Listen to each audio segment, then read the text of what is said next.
Hi guys, మీకు ఒక మంచి కథ చెప్తున్నాను. ఈరోజు ఓ సావుకారు ఉన్నాడట. ఆ సావుకారు దగ్గరికి లక్ష్మీదేవి జ్యేష్ఠాదేవి ఇద్దరు అక్క చెల్లెళ్ళట.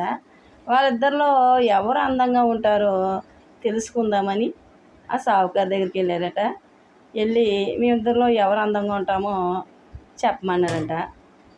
లక్ష్మీదేవి బాగుంటుంది అంటే జ్యేష్ఠాదేవి కోపం వస్తుంది.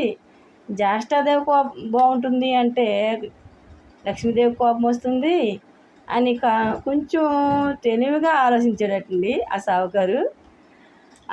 అంటే అలా వెళ్ళి కొంచెం మీరు అలా ఎదరికెళ్ళి రండమ్మ అన్నాడంట.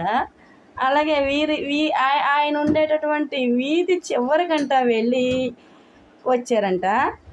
అప్పుడు వెళ్ళేటప్పుడేమో జ్యేష్ఠాదేవి అందంగా ఉంది, వచ్చేటప్పుడేమో లక్ష్మీదేవి అందంగా ఉంది.